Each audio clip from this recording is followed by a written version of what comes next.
반갑습니다. 오늘은 이사야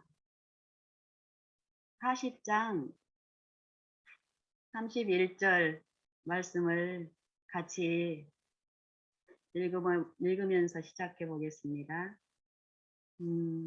성경은 우리에게 힘을 주시는 예수님을 말씀하고 계십니다. 오늘은 요 힘, 우리에게 필요한 힘, 우리가 알고 있는 그 힘과 다른 힘을 얘기하는데, 그럼 이 주제를 가지고 나누고 싶은데 성령의 지도를 간절히 원합니다. 이사야 40장 31절에 보면은요. 오직 여호와를 앙망하는 자는 새 힘을 얻으리니 독수리 날개치며 올라감 같을 것이요 가름박질하여도 곤비치 않을 것이며 또 걸어가도 피곤치 아니하리로다. 아멘.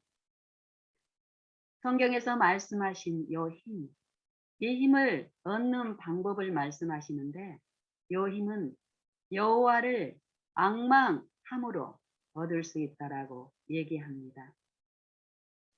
여호와를 앙망하는 일은, 여호와를 생각하는 일은, 여호와를 바라는 일은 무거운 일일까요? 어려운 일일까요? 피곤한 일일까요? 요 기별은 분명히 힘이 없는 우리 죄인들에게 주시는 기별입니다. 힘이 없는 존재에게. 그러니까 여호와를, 예수님을 바라고 앙망하는 일은 절대 어려운 일이면 안 되는 거예요. 그렇죠? 아주 단순하고 쉬운 일인데 우리가 참 어렵게 생각할 수 있고, 또 요 일이 우리 삶 속에서, 신앙에서 이루어지지 않는 경우도 많은 걸 봅니다. 이게 뭔가 우리의 상태나 우리가 하나님의 요 방법을 오해하고 있는 부분이 분명히 있으니까 그러겠죠.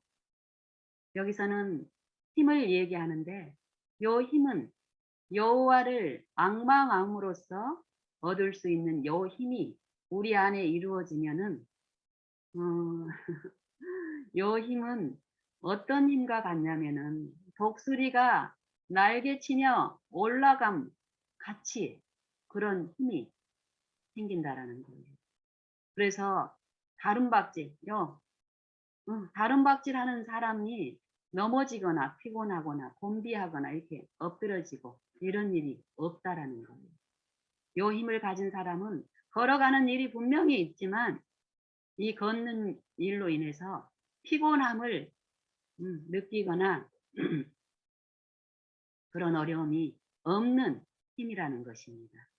요 힘을 하나님은 말씀하시고 원하는 자에게 값없이 주시겠다라고 말씀하고 계십니다. 우리는 다 이 힘을 사모하고 바라고 있습니다. 요 힘을 다른 말로는 쉼이라고 얘기합니다.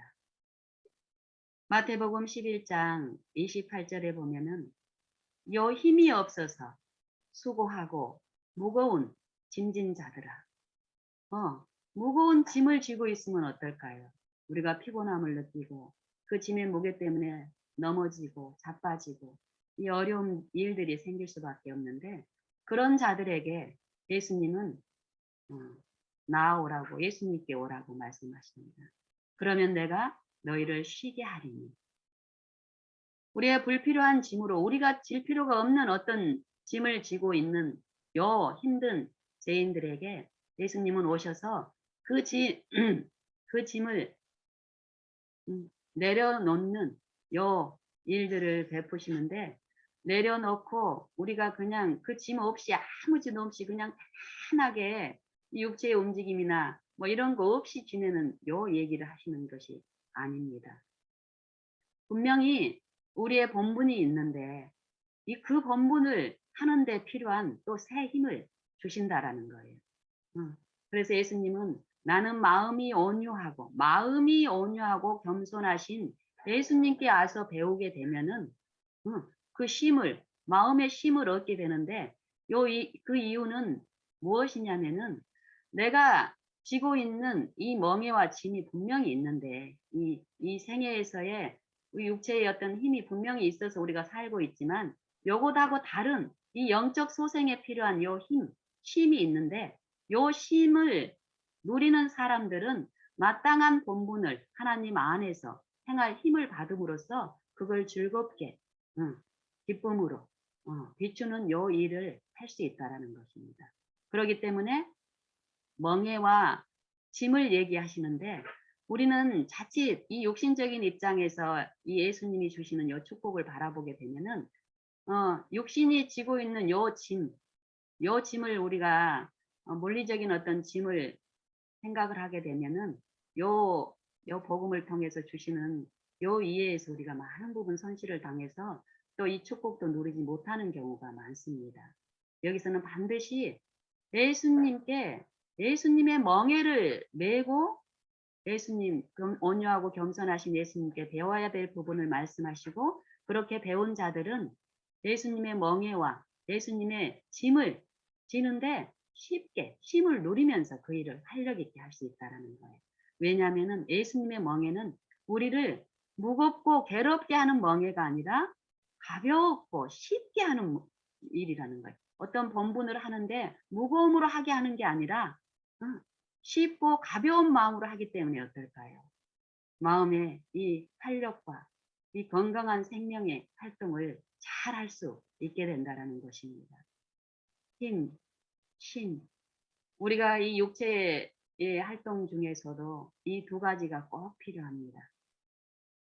힘을 쓰고 나면은 하루의 일과가 끝나면은 요 쉬는 잠이 있고 이 밤 동안에 잠을 충분히 자고 나면 깊은 잠을 하나님의 은혜로 자고 나면 또 새 힘을 육체의 새 힘을 받아서 그 다음에 활동을 하고 이게 하나님의 법칙 안에서 이렇게 정상적으로 이루어진다면은 여기서 말하는 이 마음의 쉼도 같이 주시는 분이시기 때문에 이 일상에서 일어나는 매일의 어떤 관계나 모든 일 가운데서 우리는 항상 기뻐하고 범사에 감사하고 쉬지 않고 기도하는 요 삶을 통해서 하나님께 주신 분에게 영광을 돌리는 요 일도 일어나기 때문에 우리의 삶은 화평할 수 있을 것인데 사실 우리의 일상을 이렇게 보면은 그렇지 못한 경우를 우리가 많이 보고 또 우리 스스로도 당하게 됩니다. 이런 경험을 해보셨을 줄로 압니다. 이 육체의 체력에서 저는 이제 그런 경험을 했어요. 뭐 이렇게 자라오면서도 계속 했겠지만 이 영적인 이치를 배우면서 더 깊이 그게 절실히 이해가 되는 거예요. 예를 들면 제가 어떤 무거운 것을 들 수 있는 이 체력이 내 힘이 예를 들면은 5kg 정도는 가뿐히 들 수 있는 요 체력이었는데 내 체력이 향상되면서 5kg가 아니라 10kg는 5kg 정도 들 수 있는 내 체력일 때는 이 10kg짜리를 들 수가 없었어요. 이 10kg짜리 5kg는 쉽게 가볍게 옮기고 이걸 가볍게 기분 좋게 이렇게 옮길 수 있었는데 10kg짜리 무거운 거를 들어야 될 경우는 옮길 수는 있어요. 낑낑대면서. 근데 5kg 들 때처럼 그렇게 가뿐하고 경쾌하게 옮길 수 없어요. 낑낑대면서 누가 나를 도와줬으면 하는 마음으로 하지만 도움이 필요 없을 때는 꼭 그 일이 필요할 때는 어때요? 옮기는 일을 굉장히 수고롭게 합니다. 근데 어떤 이유로 내가 체력이 향상이 됐어요. 그러면은 5kg밖에 들 수 없고 10kg는 내게 버거웠던 것이 10kg 더 걷더니 가뿐하게 들어지는 이런 체험들을 우리가 할 수 있는데 그게 이제 자라남이고 향상. 이 육체의 활동에서도 어떤 부분에서 제가 이제 이 무거운 짐이라는 여 부분에 대해서만 신뢰를 들었지만은 예를 들면은 이 성경에서 말하는 이 마음의 힘을 말씀하시기 때문에 제가 그 예를 한번 들겠습니다. 예를 들면은 예를 들면은 음, 내가 화를 잘 내는 사람이에요. 음, 쉽게 폭발하는 사람이에요. 그런데 어느 날 보니까 똑같은 상황에서 폭발을 해야 될 빈번히 넘어졌던 그 상황에서 폭발하는 일이 아니라 참아지는 일이 생기면 어떨까요? 5kg밖에 들 수 없었던 사람이 10kg를 거뜬히 드는 것처럼 내가 뭐 이렇게 특별하게 한 거 없는데 어느 시간이 지나고 어떻게 꾸준하게 어떤 일상 가운데서 10kg를 들 수 있는 체력이 생겼을 때 가뿐하게 그걸 쉽게 할 수 있는 것처럼 우리의 품성의 부분에서도 매번 넘어지던 어떤 부분에서 넘어지는 일이 없이 이루어지는 요 체험. 요것을 성경은 말씀하고 있습니다. 음. 우리의 이 육체의 힘을 위해서 우리가 먹는 일이 있고 음식을 먹고 음식이 또 우리 몸을 구성하면서 또 힘을 받는 일이 있지만 음식 그 자체가 효력이 있다라는 게 아니에요. 그렇다면은 병들어서 힘이 없는 사람이 음식을 먹으면은 어때야 되나요? 힘이 생겨야 되지만 내가 병이 들었을 때는 똑같은 음식을 먹어도 힘을 주지 못하는 경우가 있습니다. 예, 성경에서는 이런 원리를 이치를 말씀하고 있는 거예요. 단지 육신의 요 활동이나 육신의 힘도 우리가 아는 것처럼 이 먹고 내가 마시고 또 입고 요런 부분으로 구성이 되고 이것만으로 구성되는 게 아니라는 거예요. 그래서 예수님이 말씀하시는 예수님을 바라봄으로써 예수님께로 이르러 오는 요 힘이 우리에게 있으면은 요 삶에서 무거운 짐을 지는 것처럼 어려운 멍에를 메고 있는 것처럼 하던 일이 쉬워지는 일이 있다라는 요 축복의 기별을 말씀하고 계십니다.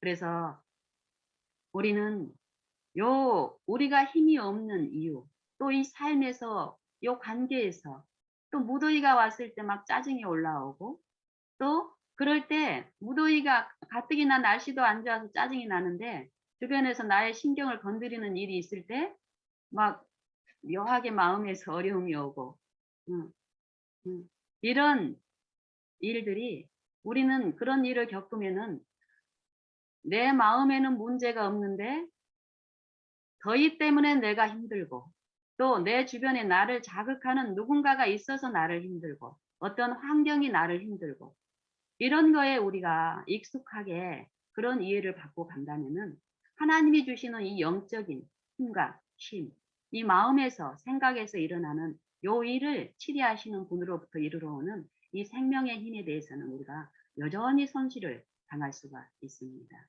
그래서 우리는 이런 부분에 대해서 예수님을 바라고 갓난 아기가 어려움이 있을 때 우는 것처럼 요 바라는 일은 우는 것입니다. 요 힘들 때 내가 기를 쓰고 하나님의 말씀을 가지고 내가 하나님이 원하는 어떤 것을 우리는 습관적으로 하려고 합니다. 근데 그러는 게 아니라 우는 거예요, 갓난아기가. 내가 육신적인 어떤 부분에서는 어떤 처세나 어떤 방법을 알고 있어 습성이 돼 있어서 힘이 들면 뭐 먹는 거라든지 또 이 영적인 뭐 신앙에서도 어떤 어려움이 있으면 막 가서 도와주고 이걸 습관적으로 할 수 있는데 음, 하나님을 바라보는 이 하나님께서 주시는 이 영적인 힘과 이 쉼의 부분에 대해서는 우리에게 그거에 대한 우리가 그것을 소유할 수 있고 만들 수 있는 그런 능력이 우리에게 하나도 없다라고 말씀하고 계시거든요. 그래서 우리는 그 무기력한 이 갓난 아이가 자기가 아무것도 할 수 없으니까 얘는 어떻습니까? 우는 일을 하는 거예요. 우는 일이 이 아이는 엄마를 바라는 일이에요. 얘가 좀 더 엄마를 알고 이러면은 우는 일이 아니라 바라는 일도 어떡해요? 자라가요. 음.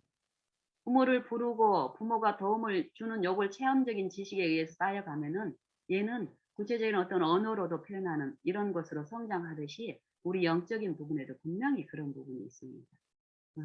그것을 우리가 정말 원하고 성경을 통해서 우리는 그런 빛을 많이 받고 있기 때문에 우리의 삶 속에서 실제로 그런 것들을 실천적으로 우리가 자주 함으로써 그 체험적인 지식을 우리가 얻는 게 필요하다고 성경은 말씀하고 있습니다.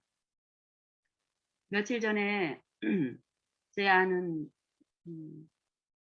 친구한테서, 어떤 지체한테서 전화가 왔어요. 매일 이제 하루에 몇 번씩 나누는 지체지만 그날은 또 다른 어려움을 가지고 이제 얘기를 해요. 어떤 얘기를 하냐면은 이 제 친구는 무슨 일로 인해 가지고 이 밤에 잠을 못 자는 일이 인제 일어난 거예요. 잠을 잘 자던 사람이. 그리고 음 점점점 그렇게 인제 지속이 되고 그게 인제 한 4년 정도가 4 년이 더 넘었죠. 제가 그 친구를 아는 시간이 한 4 년이고 그전부터 시작된 일이니까.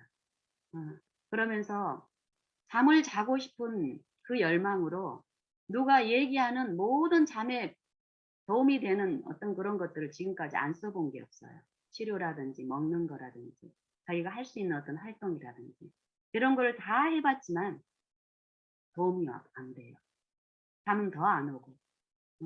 낮 동안에도 잠을 못 자고 24 시간을 이 친구는 24 시간을 잠을 못 잔다라고 얘기를 해요. 그러니까 그 삶은 어떨까요? 겉으로는 멀쩡해요. 요 다른 사람들이 보기에는 멀쩡한 거예요. 근데 처음 요 사람을 이렇게 봤을 때는 그 사람의 어려움이 실제적이고 이래서 그 사람의 마음을 품을 수 있지만은 지속적으로 이 사람의 관계를 가면 갈수록 요 사람이 실제로 멀쩡하거든요. 처음 얘기로만 들었을 때는 잠을 못 자서 힘들어." 그러면 듣는 사람이 "아 나는 하루만 못 자도 힘든데 이 사람은 몇 년을 못 잤다고 하니까 얼마나 힘들까." 이런 마음에 동정하는 마음이 있어서 얼마 동안은 요렇게 받고 이러지만은 지속적으로 살펴보니까 외관은 멀쩡하거든요. 그리고 힘들다고 잠 못 자고 있으니까 안 움직이고 또 낮에 어떻게 자보려고 노력하고 이러는 과정에서 실제적인 이 육체의 근력이라든지 이런 것들이 많은 부분 손상을 입는 거예요. 그전에는 이 육체의 근력이 힘이 있었는데 안 움직여 주고 이 근력도 움직였을 때 이 근력이 생겨서 무거운 걸 드는 거라든지 이런 체력으로 향상이 되는데 그 활동을 얘는 안 하는 거예요. 마음이 힘드니까요. 실제 그 힘이 있으니까. 힘듦이 있으니까. 그래서 인제 이 친구는 몇 년의 이 불면증에 이렇게 시달리면서 기흉이라고 요 폐에 구멍이 나는 일도 생기고 이제 누워만 있고 이런 것을 좀 쉬어 보려고 하는 요런 일상의 습관이 돼 있어서 하니까 아프니까 어때요? 요 근육에 힘이 있어야 더 탄력이 있고 이러면서 눕거나 이렇게 해도 얘가 근육이 살아 있으면 어떤가요? 음. 저항하고 이렇게 힘이 있기 때문에 요 근육통이라든지 이런 것들에 극복이 되고 감당이 되고 이러는데 이 친구는 점점 근육도 없어지는데 누워 있음으로써 가만히 뭐 깊은 잠을 하면 가만히 있지만은 잠을 못 자고 있으니까 뒤척이니까 어때요? 힘없는 근육이 열이 부딪히고 저리 부딪히고 이러는 거예요. 아프니까 어때요? 이 친구는 이 문명에 의해서 마사지 건이라고 이런 것들을 이용을 하는데 그게 해도 별로 감각이 없고 도움이 없으니까 얘가 등이 안 보이니까 등에 피가 날 정도로 마사지 건으로 돌리는 거야. 음. 그러면서 그 통증이 요 불면증이라든지 또 이 아픈 통증에 이 상대적으로 비교해서 요 등에 막 타박상이 생기고 이러는데도 그 통증은 약하니까 그걸 모르는 거예요. 이 삶을 오랫동안 하는 거예요.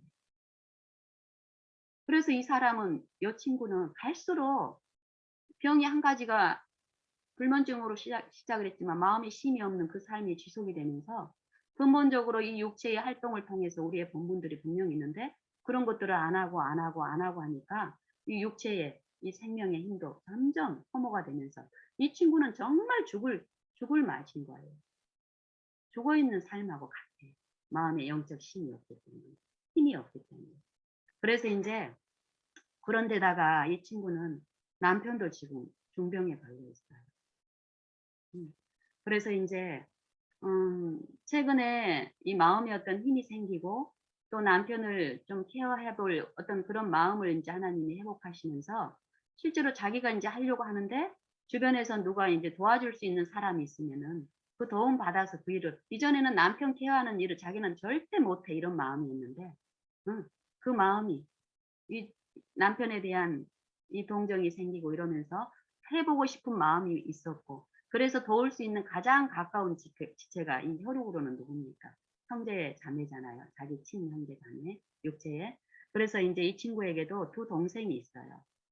남동생하고 여동생이 있는데 이 여동생의 관계가 최근에 회복이 되면서 전혀 이렇게 왕래가 없던 여동생하고 이렇게 왕래가 되면서 어떤 처음 얼마 동안은 도움을 받고 이런 관계가 있기 때문에 도와줄 줄로 알고 그런 기대를 하고 이 두 남매한테 "너네 형부, 너네 매형이 이런 사정이니까 이래 중환자실에 있다 집에 오는데 나는 힘이 없어서 케어를 못 하니까 너네가 좀 도와줘." 이렇게 손을 뻗쳤을 때 자기가 기대했던 반응이 아니라 너무 상처가 되는 반응이 온 거예요. "왜 힘든 일을 우리한테 시켜? 너도 누나도 언니 너도 멀쩡하면서 네가 할 수 있는 일을 왜 나한테 시켜?" 요런 식의 어떤 내용으로 음 상처를 입은 거예요. 그래서 인제 저한테 전화가 인제 왔어요. 마음이 너무 힘들고 어렵다고. 동생들한테 이렇게 손을 음 뻗쳤더니 이런 말로써 나를 낙심하게 하고 상처를 줬다라고 얘기를 하는 거예요. 그래서 인제 이 친구는 어때요? 같이 자기의 마음으로 요 동생들을 좀 같이 이렇게 응 나쁜 입장에다 놓고 이런 말을 입방아를 하기를 원할 수도 있어요. 근데 저를 지속적으로 저를 인제 한 몇 년을 겪었기 때문에 어쨌든 저를 교통하면서 어떤 마음의 힘이 있기 때문에 이 친구는 어려움이 있을 때마다 저한테 전화를 해서 하루에도 몇 번씩 이렇게 인제 나눔을 갖는데 그때도 뭐 어떻 어떤 이유든지 간에 저한테 전화를 했고 그 얘기를 제가 들었을 때 저의 분별은 그런 거예요. 겉으로 봤을 때는 그리고 요 친구가 생각할 때는 요 영적인 부분에 대한 체험적인 지식이 없기 때문에 그거에 대한 구별이 없이 그냥 외관으로 보고 또 자기가 겪고 있는 그 병이 없는 요 동생들을 보니까 어때요? 멀쩡하니까 나를 도울 수 있을 거라고 기대했고 손을 뻗쳤지만 하나님이 보실 때는 어때요? 둘 다, 두 부류 다 힘이 없는 존재들인 거예요. 힘이 있다라는 건 어떻게 알 수 있을까요? 영적인 힘이 있다라는 거는 어려운 일을 극복하는 요 사람의 요 모습을 통해서 알 수가 있는 거예요. 5kg짜리 쌀을 드는 사람이 10kg를 드라고 하면은 10kg 들 때는 어떤가요? 5kg처럼 가뿐히 극복을 하는 게 아니라 어떨까요? 낑낑대 가지고 넘어지고 엎어지고 불평하고 이런데 체력이 되면 어떤가요? 5kg처럼 10kg도 가뿐히 들면서 그 일을 감당을 해 버리는 거예요. 이 영적인 힘도 마찬가지입니다.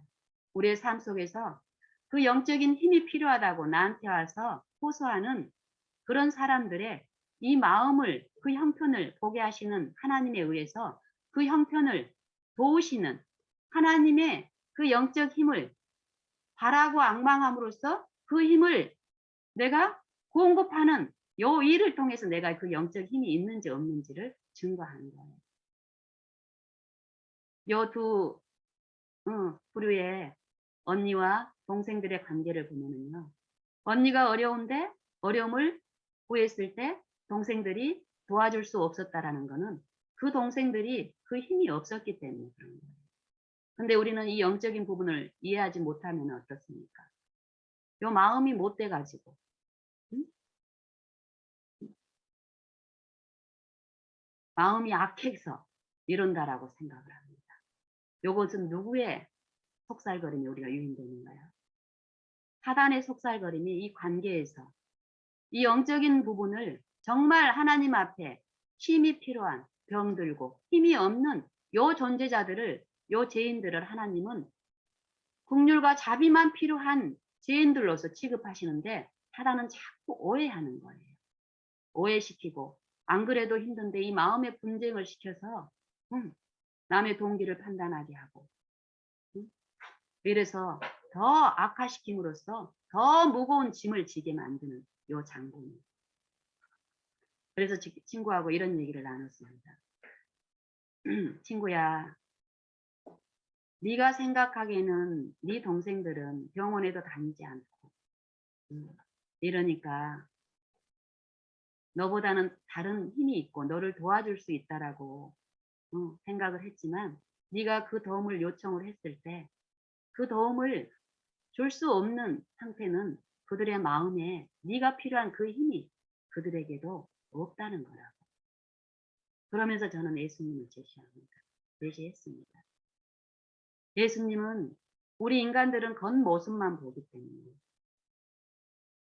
이 마음에 어려움이 있는지 어떤 수고가 있는지를 사람은 알지 못하고 겉으로 내가 경험한 어떤 그런 기준치에서 평가를 하고 도와줄 만하다면 도와주고 그렇지 않으면 거절하고 이런 일을 밥 먹듯이 하지만 예수님은 한결같이 그 힘이 필요한 존재들인 거예요. 우리 죄인들은. 그래서 이 영적 생명의 이 생명력을 구성하고 있는 남을 도울 수 있는 그 마음을 품을 수 있는 예수님의 마음을 구하는 자에게 준다라는 거예요. 그리고 그 마음을 받았을 때 우리는 이런 상황에서 하나님의 마음을 보여주고 끼침으로써 어떨까요? 마음의 화평 안에서 연합이 일어나는 이런 복음의 체험이 실제로 있습니다. 이런 일들을 친구와 나누는 과정에서 이 친구에게 지속적으로 이런 대화로 이끌어 오셨던 예수님이 그 순간에도 동생들의 영적 힘이 없는 동생들로부터 구타를 당했죠. 근데 동생들이 구타를 한 게 아니죠. 강도는 따로 있죠. 이 사단. 그들 안에서 이기적인 어떤 습성과 그런 죄된 습성 안에서 그들의 가족 관계에서 여러 역할 중에서 수고하고 힘들게 만들었던 각각 가뜩이나 힘든 그들에게 너 동생이 도움을 예수님께 요청하는 게 아니라 사람을 의지해서 요청하게 함으로써 그 관계를 더 악화시킨 강도. 요 강도의 요 삭살거림에 요 분쟁에 휩싸여서 쉼이 없는 이 친구에게 예수님을 제시하는 일이 있으면 어떨까요? 예수님은 사단이 강도질을 하는 요 마음에 어려움을 겪고 있는 모든 영혼들 주변에서 거룩한 천사들로 요 자비에 빛을 비추면서 항상 함께하고 있습니다. 넉넉히 힘없는 자에게 힘을 줄 수 있는 그 능력으로 항상 우리를 보호하시고 인도하시기 때문에 우리가 원할 때 그 힘은 받을 수 있습니다. 그래서 이 친구한테도 그렇게 했을 때 이 친구가 그 분쟁에서 벗어나서 활발해집니다. 그리고 그 짐을 남편에 대한 그 짐, 아직 이르러 오지도 않는 그 수고, 이 마음의 어려움을 지고 있던 그 짐이 예수님 안에 이 화평한 가운데서 내려지니까 어떨까요? 목소리에 힘이 없던 목소리가 화평이 되면서 힘이 생기고 마음에 위로를 받으니까 어떨까요? 예수님께 기도하게 되고 간접적으로 요 빛을 받은 사람이 비치는 요 빛의 감화로 이 친구는 개인적으로 직접적으로 자기 마음을 헌신하는 요 축복까지는 아직은 연약합니다. 그런데 요 예수님을 바라봄으로써 그런 영혼들을 또 사랑하시기 때문에 어떨까요? 차별 없이 비추시는 자비로운 하나님은 이런 일을 통해서 햇빛처럼 빛처럼 이 친구에게 하나님의 사랑이 무엇이라는 것을 가르치는 일을 하고 계십니다. 이런 것처럼 바라보는 일은 내가 사단이 제시하는 요 일상의 이 관계에 불화에 분쟁에 상대의 연약함을 가지고 곱씹고 반복적으로 얘기하고 또 이 사람한테 하소연하고 저 사람한테 하소연함으로써 더 무거운 짐을 가중시키는 이 사단의 일이 분명히 있는데 이런 일에서 멈추고 그 자리에서 갓난아기가 울듯이 갓난아기는 이리저리 돌아다니면서 하지 않죠. 울잖아요. 부르는 거예요. 주님, 주님, 주님, 주님. 요 일을 성령은 도우실까요? 안 도우실까요? 도우십니다. 분명히 도우십니다. 말씀대로 도우십니다. 더 부르고 진실함은 반복적으로 하게 합니다. 진실함은 성실하게 그 일을 하게 합니다. 사단은 방해합니다. 방해하지만 사단의 방해보다도 하나님의 능력이 크기 때문에 요 일을 정말 그분이 계시다는 그런 것을 믿고 요 행해에서 마음이 어려움이 있을 때 나를 힘들게 하는 그 상대를 비난하고 그 상대 때문에 곱씹고 있는 내게 성령의 호소가 들렸을 때 예수님을 부르고 부를 때 예수님은 이 안에서 역사를 하십니다. 바라본 만큼 우리는 힘을 얻습니다. 이게 지속적으로 되지 않고 끊기면 어떤가요? 예수님을 바라보는 일에서 잠깐 쉬는 일이 절대 아닙니다. 바라보는 일을 방해하는 게 사단의 일이기 때문에 우리가 그 바라보면서 실패할 때는 반드시 이 삶 속에서 예수님이 주시는 하평하고 그 힘하고 심하고 상관없는 분명히 질이 다른 그런 어려움 가운데 쉼이 있다고는 하지만 음식을 먹지만 말씀을 보지만 내 마음에 쉼이 없어서 이웃에게 끼칠 수 있는 기쁨도 없는 것을 우리는 체험합니다. 성경에 보면은 예수님이 말씀하시기를 천국을 아주 작은 겨자씨로 비유하신 말씀이 있습니다. 이 겨자씨는 모든 씨보다 작은 씨로 돼. 이 겨자씨에서 싹이 나고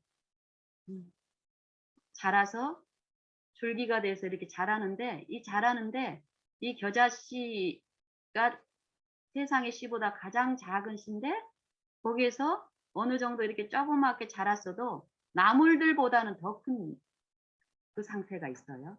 근데 그걸로 끝나는 게 아니라 더 자라서 가지를 뻗고 요 무성하게 자라게 되면은 요 겨자씨 작은 겨자씨가 큰 나무가 돼 가지고 어떤 일을 하냐면은 공중의 모든 새들이 그 가지에 깃들인다라고 말씀하세요. 이 말씀의 힘을 말씀하십니다. 이 말씀. 요 씨는 말씀을 상징하잖아요. 이 말씀은 우리 눈에 보기에 어떨까요? 예수님을 부르고 요 불면증에 친구가 그런 얘기를 해요. 불면증에 상추가 좋다더라. 누군가가 이 얘기를 하면은 요 상추는 내가 직접 구해가지고 할 수 있는 보이는 일이니까 요건 재밌게 해요. 결과가 뭐 실패든 어쩌든지 간에 요게 요 지푸라기 잡는 심정으로 지푸라기일지라도 요게 효과가 있다는 기대가 있는 동안에는 요걸 즐거움으로 하는데 예수님은 더 큰 힘이고 창조의 힘이고 능력이라고 하시는 요 말씀을 붙드는 일은 우리는 어떨까요? 막연하고 추상적이고 그러니까 별로 가치 없어 보이니까 그 일을 안 하는 거예요. 이 친구도 그래요. 그러는 과정에서 이렇게 나누는 이런 일들을 통해서 말씀을 하시는 거예요. 겨자씨는 우리 눈에 보기에 예수님을 부르고 바라는 일은 이 일상에서 보이는 어떤 그런 우리가 알고 있는 신뢰하는 어떤 그런 거에 비하면은 아주 미약해 보이지만 예수님이 말씀하시긴 어떤가요?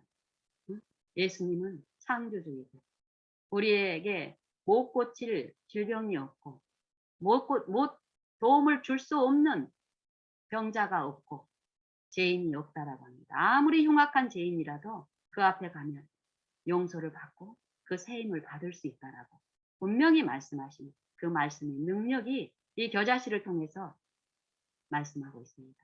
그럼 공중의 새들이 온갖 공중의 새들이 그 가지에 깃들인다라는 거. 이 자랐을 때 깃들인다라는 게 뭘까요?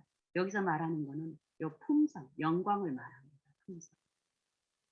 요 힘은 요 품성의 힘을 말씀하고 계십니다. 까다로운 사람에게 오래 참아주고 참을 수 있는 힘을 주시는 거예요. 또 나하고 비교했을 때 나보다 좀 더 우위에 있는 사람들 우리는 어떤가요? 시기하는 마음이 있죠. 이 시기하는 마음이 오면 어떤가요? 마음에 힘이 없어지고 괴로움이 있죠. 수고와 슬픈 짐이 우리를 누르게 되죠. 그러면서 시기하는 저것이 내게 이루어지기를 바라는 마음으로 구하게 됩니다.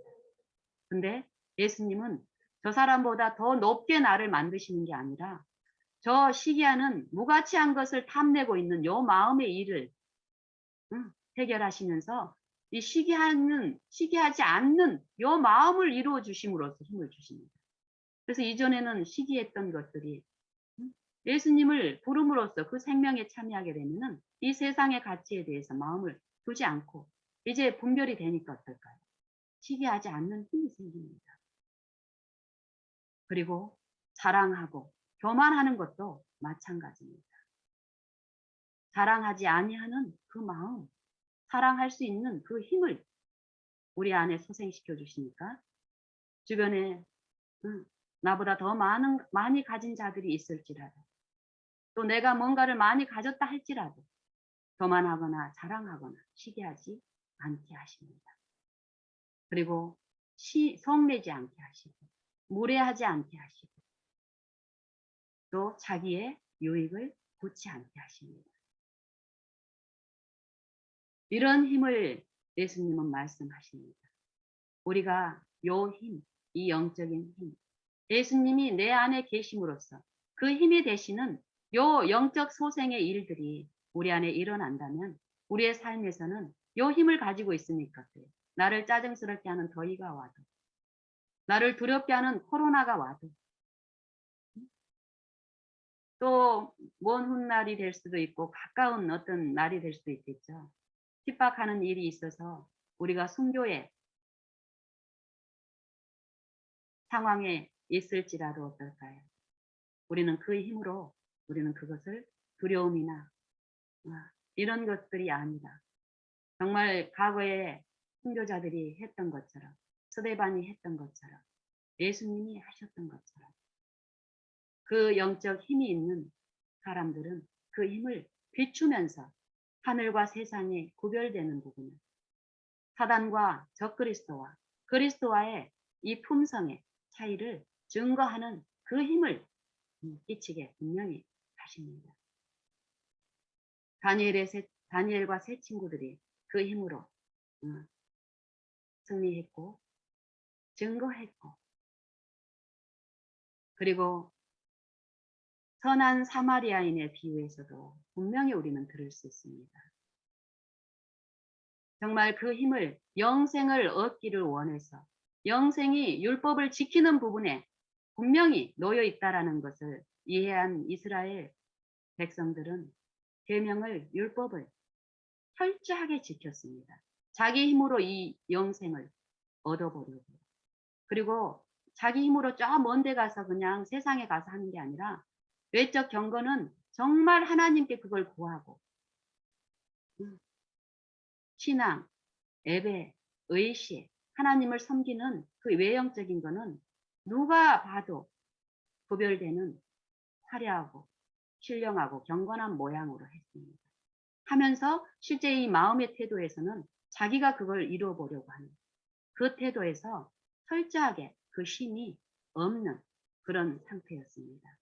예수님이 영생을 어떻게 얻느냐는 간언의 질문에 의해서 성경의 율법을 두 가지 원칙으로 하나님을 사랑하고 내 이웃을 내 몸과 같이 사랑하라는 율법을 설명하시면서 말씀하시면서 어땠습니까?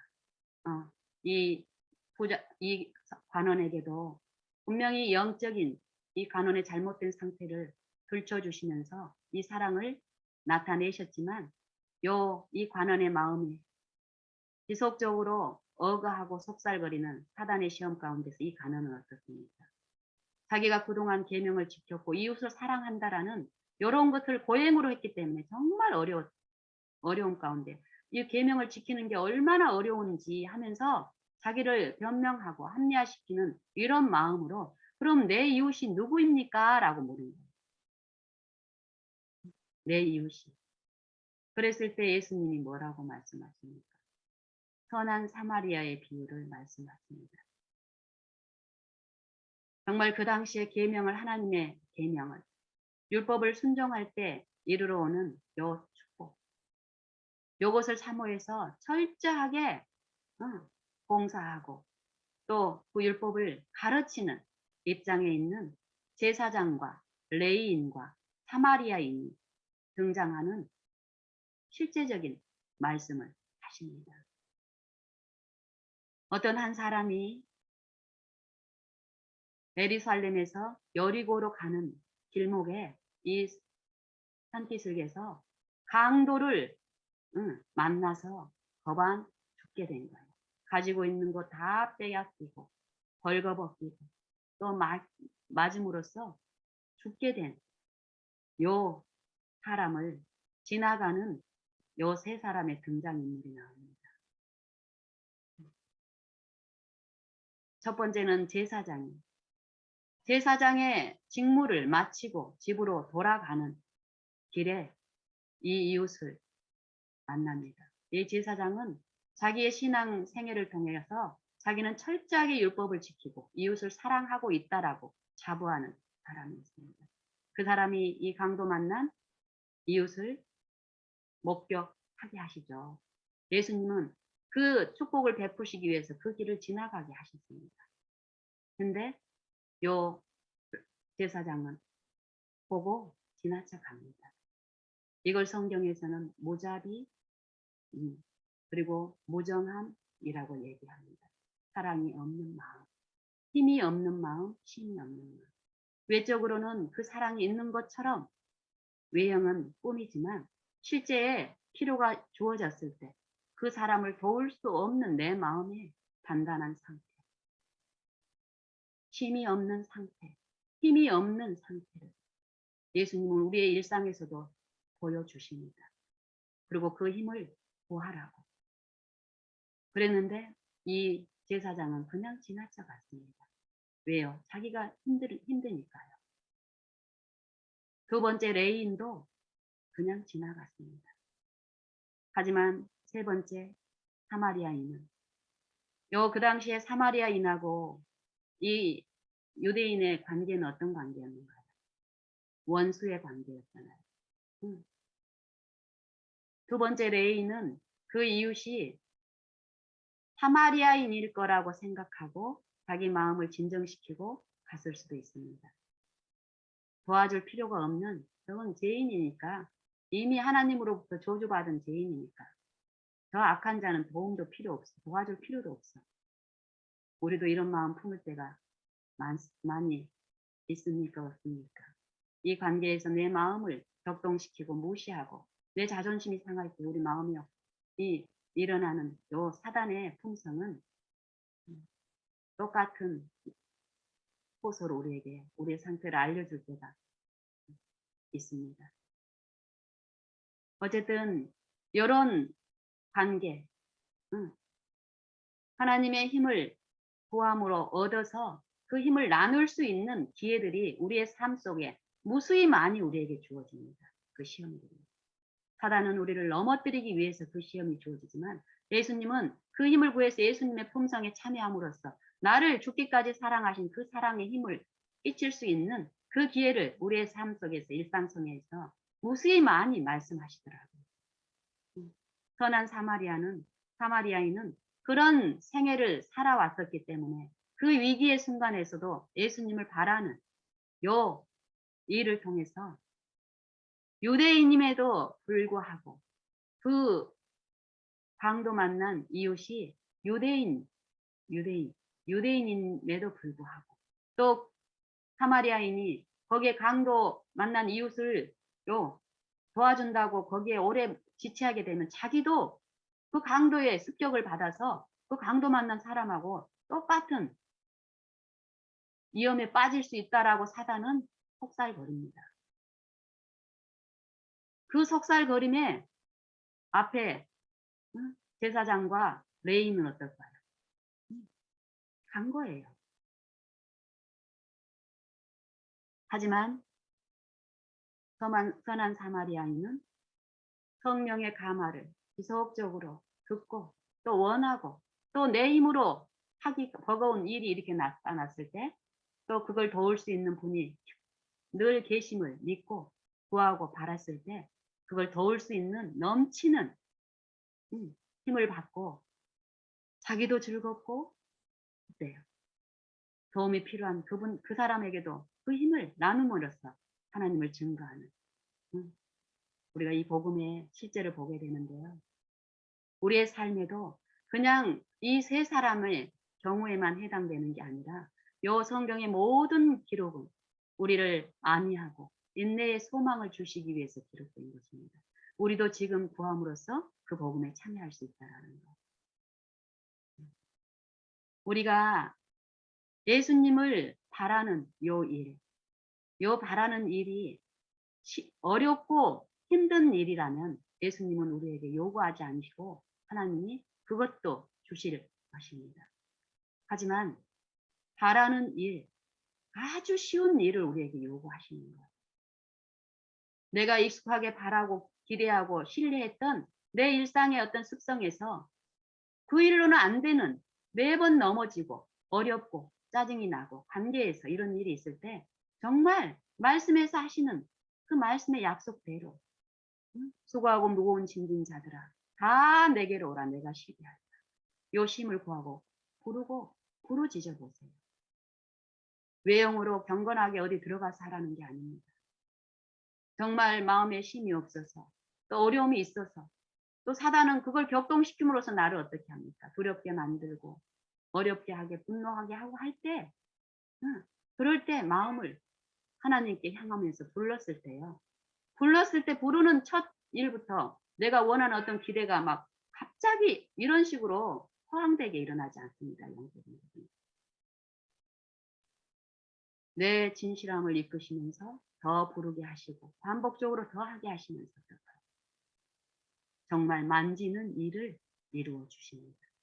그 만지는 일은 하나님의 품성이 내 안에 이루어져서 하나님의 의가 내 안에 이루어져서 제가 가져가 짐을 당하고 제가 있던 자리에 새롭게 된 마음에 하나님의 의가 심겨지는 말씀이 심겨지는 율법이 내 마음에 이루어지는 요 창조의 일이 초자연적인 일이 바라보는 동안에 분명히 일어납니다. 우리가 이걸 느끼려고 할 필요가 없습니다.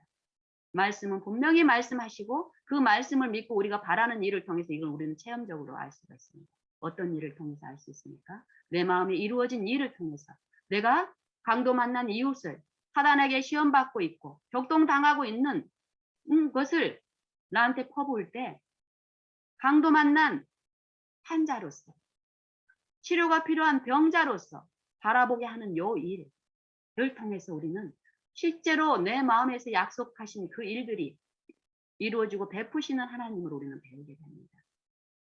그리고 내가 강도 만난 이웃을 사랑하게 되는 것을 통해서 하나님은 무슨 말씀을 하시냐면은 나도 똑같이 네가 지금 강도 만난 이웃을 사랑할 수 있는 것은 먼저 내가 강도 만나서 병들어서 할 가망도 없이 죽어가는 나를 취급하신 사랑을 받은 것을 증거하는 게 남을 사랑하는 나와 똑같은 처지에 있는 이웃을 사랑하는 것을 통해서 그 사랑이 나타났다라고 얘기하는 거죠.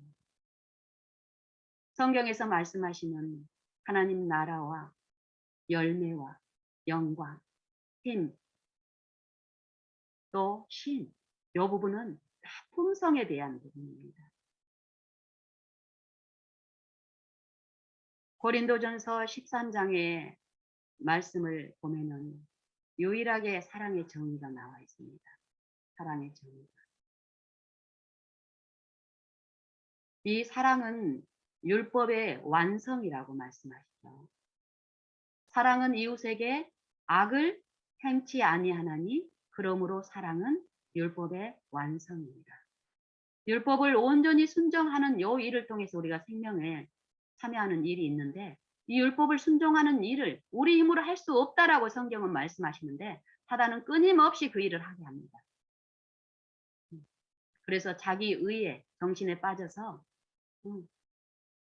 거짓된 신앙을 하게 하고 영적 힘이 없기 때문에 제사장과 레인처럼 영적 힘이 필요한 이웃들을 취급하는 여성미의 개팍함과 오래 참지 못함과 이런 것을 통해 가지고 하나님의 백성들을 통해서 그들이 나타내는 하나님의 품성이 아닌 사단의 품성을 통해서 사단은 하나님을 비방하고 하나님의 정부를 멸시하는 일을 하고 있습니다. 하나님은 그런 우리의 실상을 아시고 빛을 비추시고 십자가의 그 사랑을 통해서 그 자비를 흘러보내는 일을 한순간도 멈추지 않고 계십니다.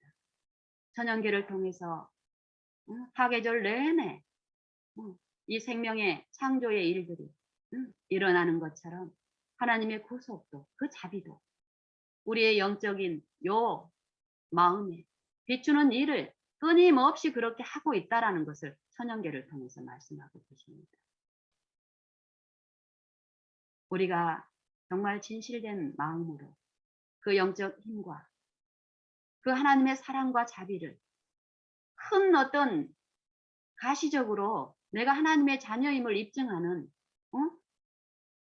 다른 사람한테 어떤 성경은 전도를 하고 뭐 이런 부분도 분명히 필요하죠.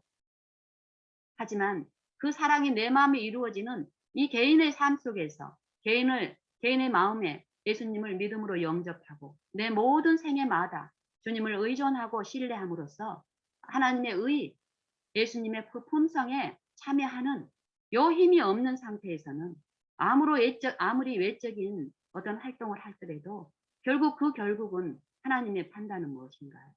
레인과 제사장 같은 결국 하나님하고 상관없는 하나님을 알지 못하고 하나님도 그들을 알지 못한다는 그런 신앙에 우리가 빠져 있을 수 있습니다. 선한 사마리아인의 그 아름다운 이 하나님의 성품을 드러내는 행위는 레인이나 제사장이 했던 이 경건의 삶에는 전혀 드러나지 않는 부분입니다. 레인과 제사장은 그런 일을 겪고도 가서도 어떨까요? 그 다음에 똑같은 하나님을 섬기는 일이라고 생각하고 제사장 직무와 레인의 직무를 정말 자기 나름대로 자기 이론대로 그 일을 했습니다. 하지만 그 일은 하나님의 복음에 참여하는 일이 아니라는 것을 우리는 성경을 통해서 봤습니다. 그것을 단지 그 당시에 이스라엘 백성에만 적용시키는 게 아니라 예수님은 요 말씀을 지금 오늘날 예수님을 믿는 교회에 말씀하고 계시고 성령을 통해서 그 교회를 구성하고 있는 각 개인에게 성령을 통해서 똑같은 그들의 상태인 나를 비추시는 그 말씀을 하고 계십니다. 우리는 선한 사마리아인의 입장에 나를 놓고 그렇게 되기를 바라는 어떤 신앙을 하지만 예수님은 말씀하시기를 레인과 제사장의 그 마음의 상태가 우리의 육신의 상태에 있다라는 걸 말씀하시고 그걸 인정하고 내 힘으로 뭔가를 하려고 하는 게 아니라 하나님을 부르고 의존하고 바라고 방망하고 생각하는 일을 생애의 모든 호흡마다 더해서 체험을 하라라고 얘기하십니다. 이 바라는 일은 부르는 일은 갓난아기가 우는 일은 엄마의 수고에 비하면 우는 일은 아무것도 아닙니다. 엄마의 필요 공급이 제공되기까지 기다리는 일이 있나요 없나요? 이 아이도. 이 인내를 배웁니다. 갓난아이 때. 우리가 하나님의 바라고 구하고 그 쉼을 원하는 마음으로 구했을 때 그 일이 내 마음에 당장 일어나지 않았을 때 그 오래 참지 못하는 일을 통해서 사단은 또 어떤가? 이 믿음의 싸움에서 벗어나고 믿음을 버리는 일을 하기 때문에요.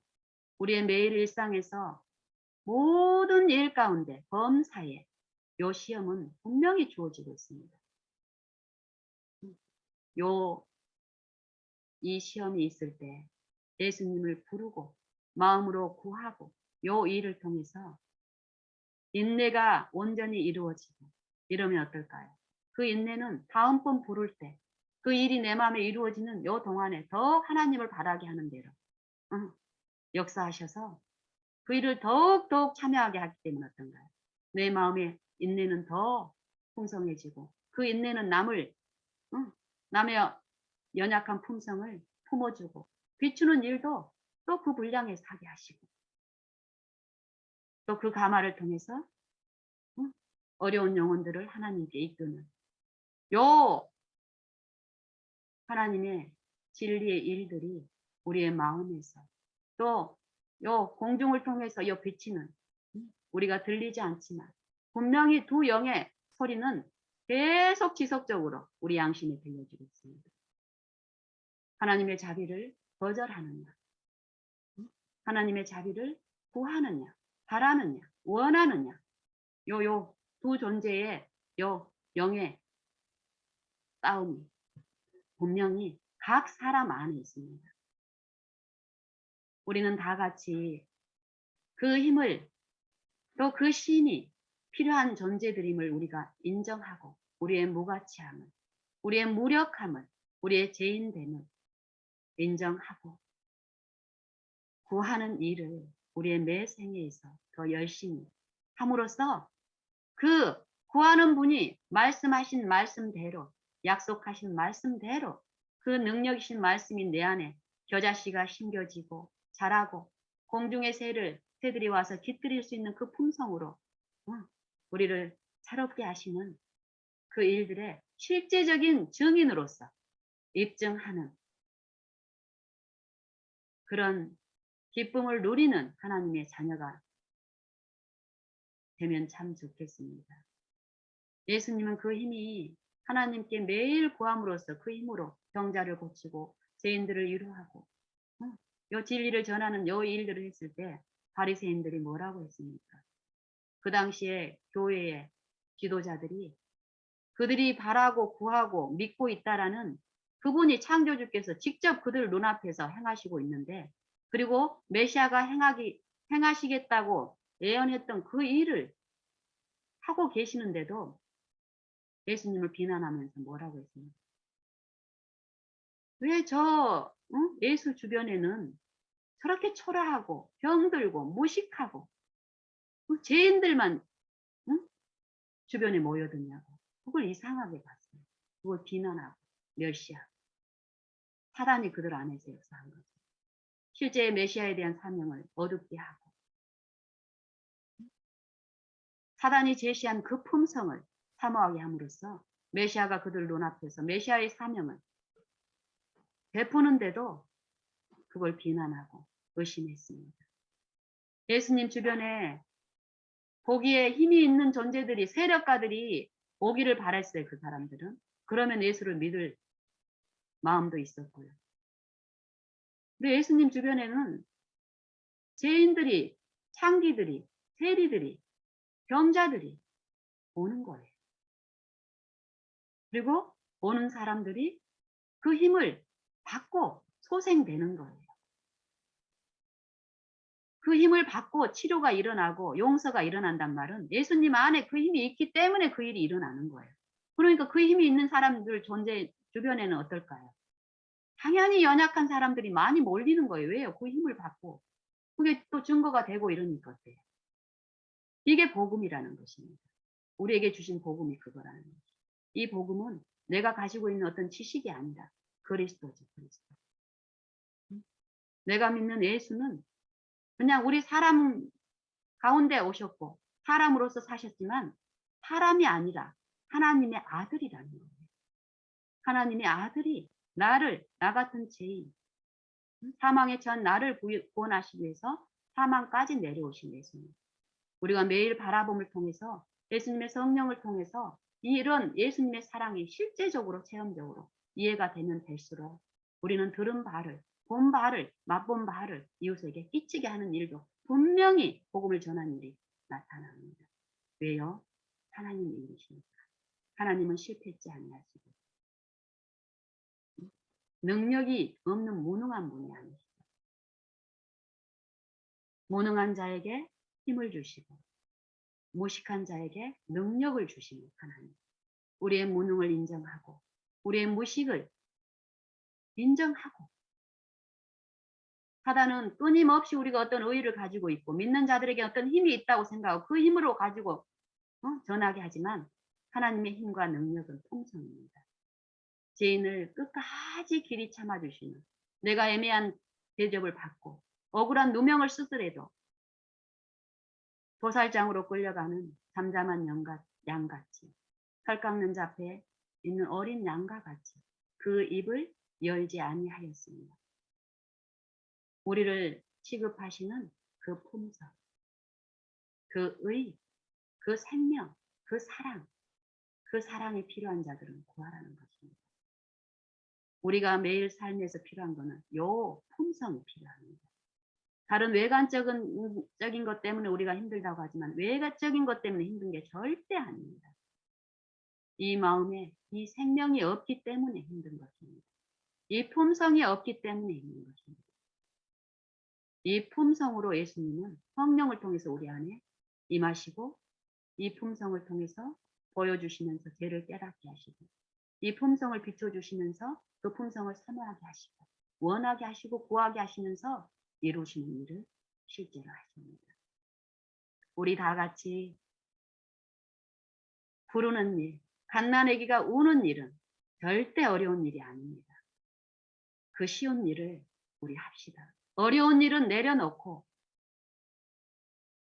예수님의 심이 내 안에 이루어졌을 때 그 어려운 일은 어려운 일이 더 이상 아니라 쉬운 일로서 남에게 감화를 끼치면서 할 수 있습니다. 하나님이 하시기 전에 우리가 일부러 앞서가서 그 일을 하지 마시고 쉬운 일, 부르고 바라고 앙망하는 그 일을 오늘 매 생애마다 더욱더 우리가 해 보십시다. 그러면 우리는 분명히 그분은 살아계시고 항상 있는 말씀으로서 우리에게 들려주시고 그 말씀으로 소생시키시는 창조주이시기 때문에 우리의 구원자이시기 때문에 중보자이시기 때문에 제 용서의 기쁨으로 의에 참여하는 그 일도 반드시 우리로 만지게 하십니다. 그리고 그 영광으로 하나님께 돌려드리게 하는 영광을 돌려드리는 일도 하시니까요. 우리 더욱더 그 일을 하시고 또 서로 이 일에 격려하시고 이러면 좋겠습니다. 이상 마치겠습니다.